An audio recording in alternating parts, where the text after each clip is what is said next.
Pope Francis's first Christmas comes to a close.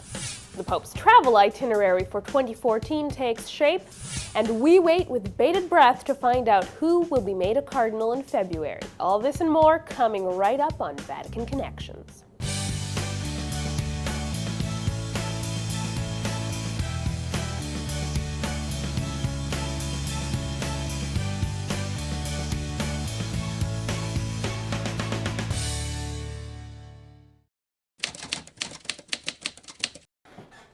Hello and welcome to the first Vatican Connections for 2014. Now it's a year that promises to bring a lot of new things and a lot of changes. But before we look at what might be coming down the pipe very shortly, let's see what Christmas looked like at the Vatican. Now, one tradition that was upheld just before the Christmas Eve Vigil Mass, the nativity scene in the piazza had to be inaugurated. This year, the scene was donated by the city of Naples and was made by Neapolitan artisans. There was a moment of prayer in the piazza and several musical and dramatic presentations for the formal unveiling of the scene. With the creche officially installed and inaugurated, Mass could begin inside the basilica.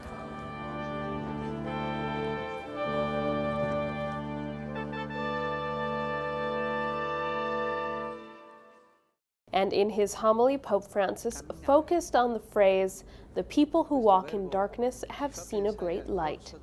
How walking recalls the long history of salvation, starting with Abraham, but also recalls our own personal journey with moments of light and dark. He said, "When we love God and our brothers and sisters, we walk in the light. But when our hearts are closed, we are dominated by pride, deceit, self-seeking, and darkness surrounds us." Jesus, he said, is the revelation of God's grace in the world, and his birth was a burst of brilliant light for the life of the world. Pope Francis asked the congregation to take a moment to thank God for Jesus, who guides and encourages us to not be afraid in following him. After the Mass, Pope Francis carried the figure of the baby Jesus to the nativity scene at the back of the basilica to be placed in the manger.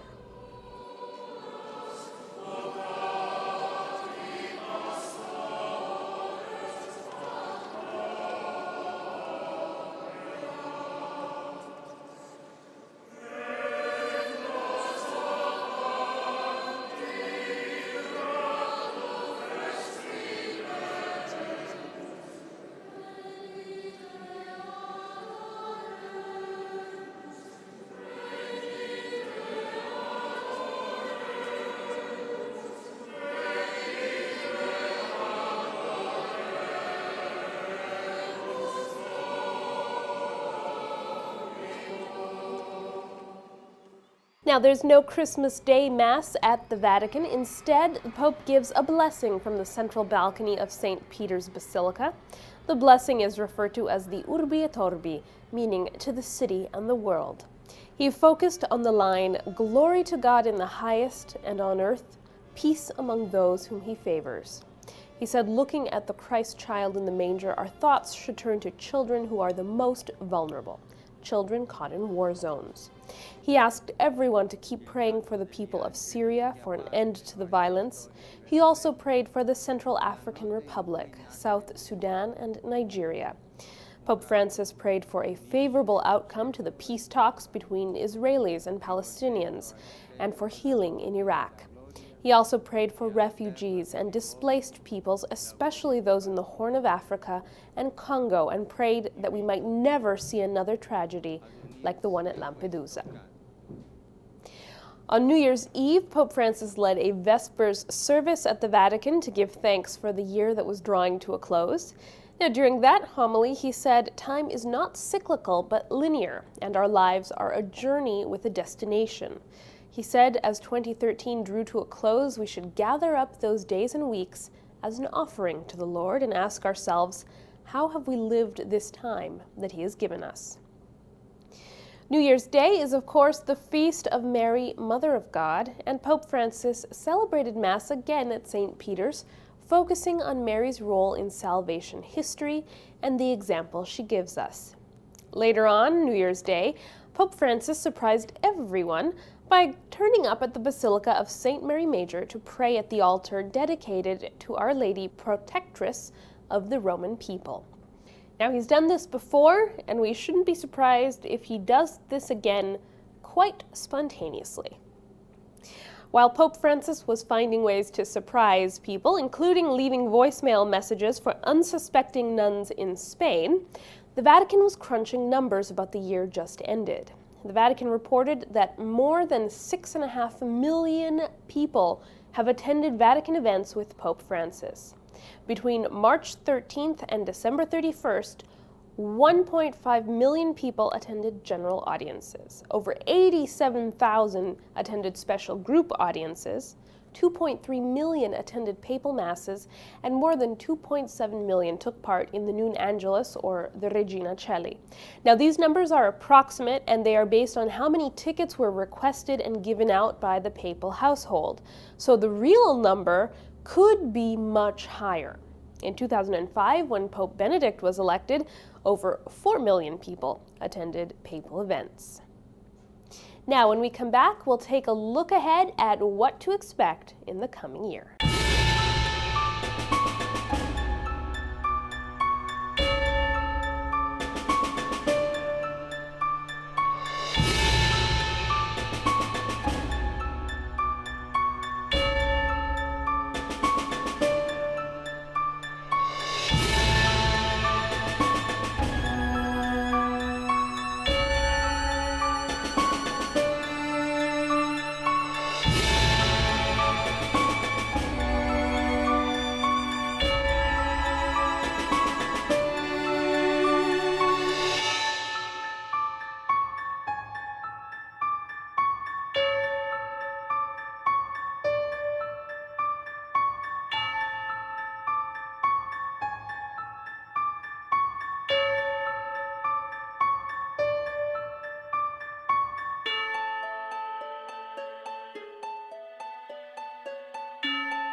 The new year will certainly bring new things and changes, and we already know what some of those new things are. But CNS has a look for us as scholars speak about what the overall theme of the new changes might be.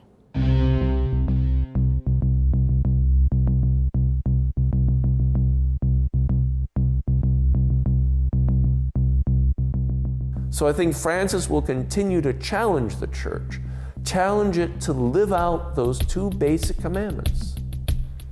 Love God with your whole heart and love your neighbor as yourself. I think that we'll see dramatic changes in how the Curia in Rome was organized.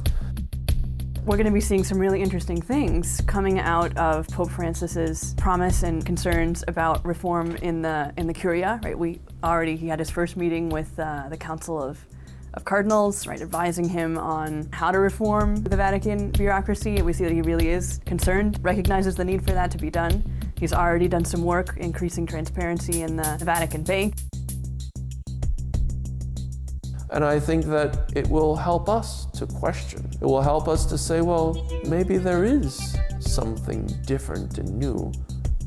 I don't think it's going to come from what people may think or may want, but I think that it's going to come through a continually radical adherence to the love of God, a continually radical adherence to looking at our neighbor, because that's what we're all about. I hope that it'll be a year of looking at liturgy. I hope that it'll be a year of outreach. I hope that it'll be a chance for the richest in our country and throughout the world to think about the poorest.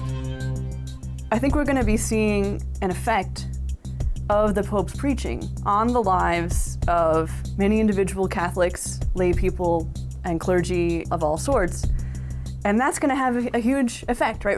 If we remember, change happens, and the kind of change that the Church is most interested in, that change is the change of one person at a time, one heart at a time, one soul at a time. And if, as a result of Pope Francis's preaching, of this most recent apostolic exhortation, you get people taking that challenge to heart, really becoming, as he puts it, missionary disciples wherever they are, really living and spreading the joy of the gospel to the people around them, to their families, to their friends, in their workplace, that's going to make a huge impact.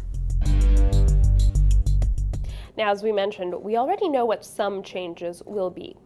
Fewer prelates, if any, will be given the title Monsignor. Pope Francis has abolished the honorary title for prelates under 65. A letter was sent by the Secretary of State to nuncios around the world, informing them that from now on, the only honorary title to be given to priests will be Chaplain of His Holiness, and they can be referred to as Monsignor. However, this title will not be given to anyone under 65. Now, in some places in the world, it is traditional to refer to a bishop or a vicar as Monsignor, and that will still be allowed. There's also no change yet to how the title is given out in the Curia, because it is connected to how long a person has served and the position they held. The other big thing we know will happen in 2014 is a papal voyage to the Holy Land. Pope Francis made the announcement himself after leading the Angelus last Sunday. He referred to it as a pilgrimage, and he said he will be in the Holy Land May 24th to 26th. He will visit Amman, Bethlehem, and Jerusalem. He will take part in an ecumenical gathering at the Church of the Holy Sepulchre, along with Patriarch Bartholomew of Constantinople. His pilgrimage is meant to mark the 50th anniversary of Pope Paul VI's historic visit to the Holy Land. And of course, we're all waiting with bated breath for the consistory that will take place in February. What we don't know yet is who the new cardinals will be. The world is waiting. People are refraining from speculating over who those cardinals might be. What everyone is saying, though, is expect a smaller group of cardinals to be named than usual, and expect cardinals from regions that until now have been underrepresented in the Curia. And don't be surprised or offended if no North Americans get a red hat this time around.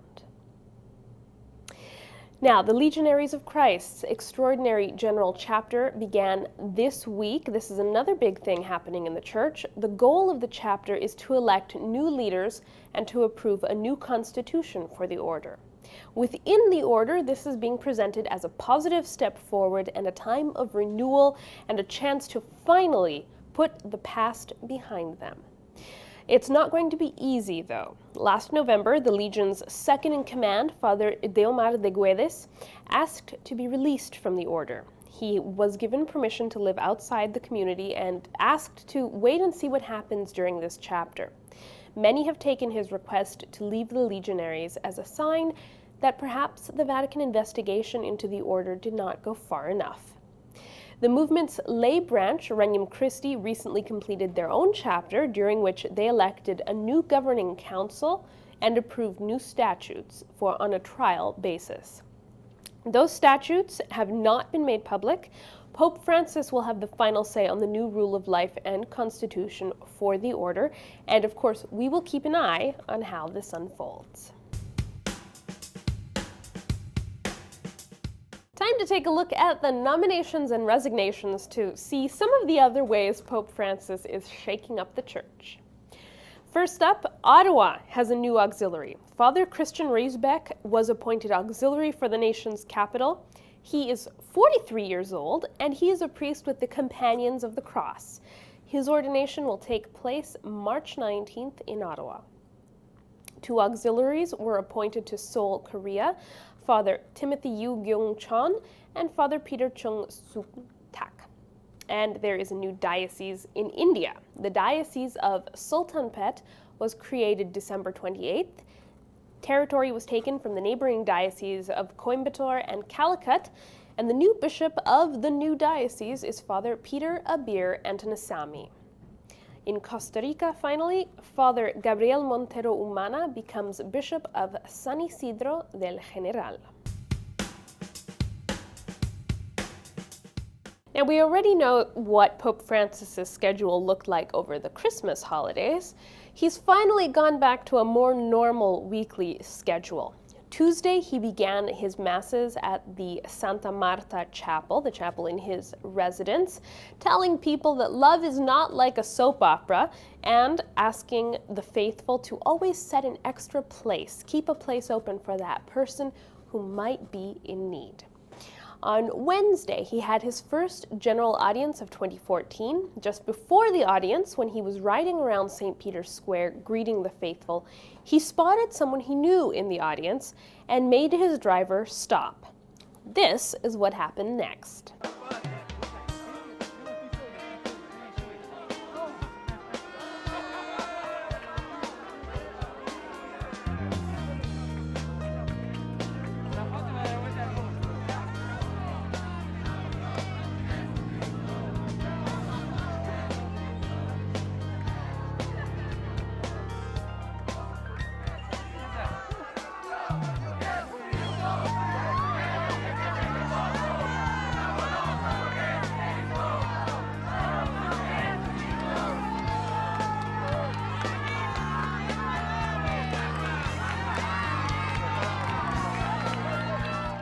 Now, the man is a priest from Buenos Aires who Francis knows very well. His name is Father Fabian Baez, and the Holy See Press Office confirmed not only his identity and that he is a priest, but they said that according to Pope Francis, he is a great confessor.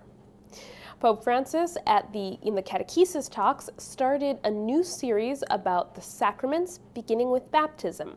And yet again, he told the faithful to find out the date of their baptism and celebrate it the same way you would celebrate your birthday.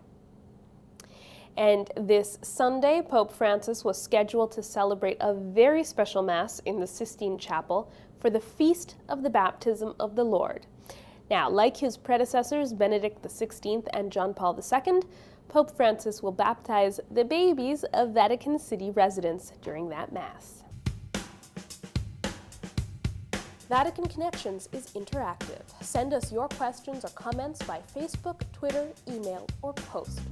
Via email, send comments to info@saltandlighttv.org. And by post, send letters to 114 Richmond Street East, Toronto, Ontario, M5C 1P1, Canada. Finally, on this week's Roman Profile, before we put away our Christmas decorations, we're going to take a look at just how the nativity scene became a part of our Christmas tradition. God really knew what God was doing in the Incarnation, sending the Word, promised Word, made flesh, as an infant.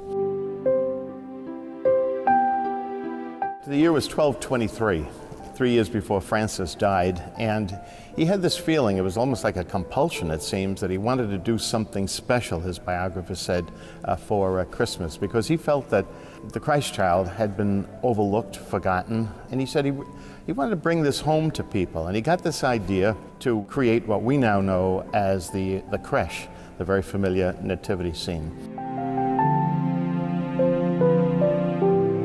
Christ was reborn in the hearts of many who had forgotten him. And that's what Christmas is all about. That's why we go to all this trouble, why we decorate, why we bring in things that are green and still living and bring them in the midst of winter. Why? Because we want to allow the Christ child reborn in our hearts.